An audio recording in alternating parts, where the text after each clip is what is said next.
मेरी रसोई में आपका फिर से स्वागत है। आज जो मैं आपको रेसिपी बताने जा रही हूँ वो है पालक पनीर की। पालक पनीर कैसे बनाया जाता है पंजाब के अंदर, वो मैं आपको आज रेसिपी आपके साथ शेयर करना जा रही हूँ। और इसके लिए हमें किन किन इंग्रेडिएंट्स की जरूरत है वो मैं आपको बता देती हूँ। सबसे पहले मैंने लिया है पालक मैंने पहले कुकर के अंदर एक सीटी देकर इसको बॉईल कर लिया था और इसके अंदर धनिया मिलाकर इसको मैंने पीस लिया था और इसका पेस्ट रेडी हो चुका है। सेकंड मैंने टमाटर लिए हैं, मैंने 3 बड़े टमाटर लिए थे। प्याज मैंने 2 लिए थे। दूध 250 ग्राम मैंने पनीर लिया था। 1 मैंने हरी मिर्च ली है और इसको भी मैंने लंबा काट लिया है। ये मैंने दही लिया है, मलाई,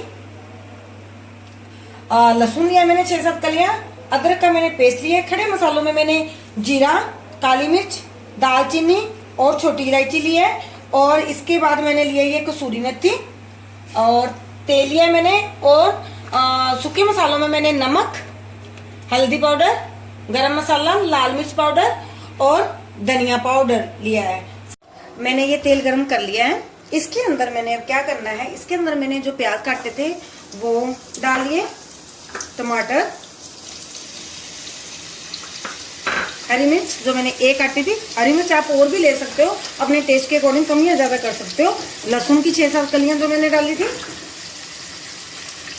खड़े मसाले, इन सबको अब मैंने इसके साथ मिक्स कर लिया। मैंने इसको शैलो फ्राई कर लिया है। अब हमने गैस को ऑफ कर देनी है और इसको ठंडा होने के लिए छोड़ दिया है।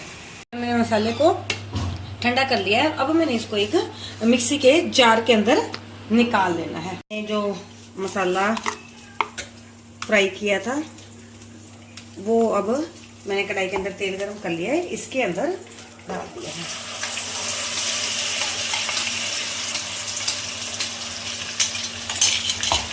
इसको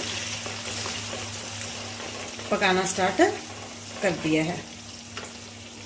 ये हमारा मसाला था जो पक्का रेडी हो चुका है और इसने चारों तरफ से तेल छोड़ दिया है। अब इसके अंदर मैंने क्या डालना है, सबसे पहले इसके अंदर मैंने सूखे मसालों में से नमक ऐड किया है, हल्दी, गरम मसाला, लाल मिर्च पाउडर वो आप अपने टेस्ट के अकॉर्डिंग नमक और लाल मिर्च पाउडर डाल सकते हो, और धनिया पाउडर। और इनको मैंने अच्छी तरह से इसी के अंदर मिक्स कर लिया है। मसाले डालने के बाद मैंने के अंदर जो मैंने ये पेस्ट तैयार किया था पालक का और धनिया का, उसको डाल दिया है और इसको अच्छी तरह से मसालों के अंदर मिक्स कर दिया है।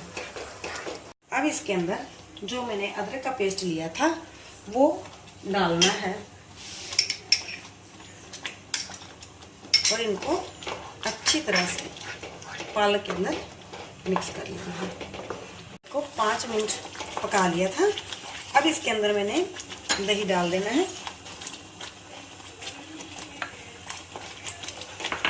इसको अच्छी तरह से पालक के अंदर मिक्स करना है।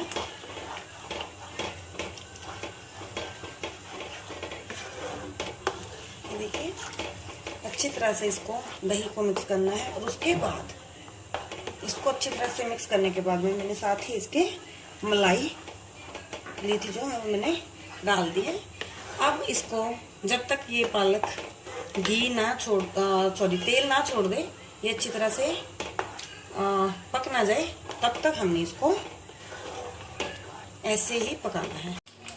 ये पालक में से बबल्स निकलने स्टार्ट हो चुके हैं। अब हमने इसको 5 मिनट तक ढककर पकाना है, जब तक कि इसका तेल साइडों में बाहर ना आ जाए। ये हमारा पालक देखिए बनकर बिल्कुल रेडी हो चुका है। देखिए इसके बबल्स जो निकल रहे थे वो भी निकलने बंद हो चुके हैं। अब मैंने इसके अंदर जो मैंने पनीर लिया था वो इसके अंदर ऐड कर लिया है और इसके अंदर मैंने जो दूध लिया था वो मैंने इसके अंदर 1/2 कप इसके अंदर इसको ऐड किया है। दूध को आप चाहे जितनी ग्रेवी बनाना चाहते हैं उसके अकॉर्डिंग आप इसके अंदर दूध को ऐड कर सकते हो। और इसको मैंने अब फिर 5 मिनट तक अच्छी तरह से पकाना है। क्या है मेरे को पनीर डाले को। अब इसके अंदर मैंने जो कसूरी मेथी ली थी वो मैंने इसके अंदर ऐड करनी है और इसको कसूरी मेथी को इसके अंदर अच्छी तरह से मिक्स करना है। और ये हमारा पालक पनीर, पंजाबी स्टाइल पालक पनीर बनकर रेडी हो चुका है। हमारा पालक पनीर बनकर रेडी हो चुका है। आप इसको एक बार घर में ज़रूर ट्राई कीजिएगा। अगर आपको मेरी ये रेसिपी अच्छी लगी हो तो प्लीज़ मेरे चैनल को सब्सक्राइब और लाइक करना मत भूलिएगा। धन्यवाद।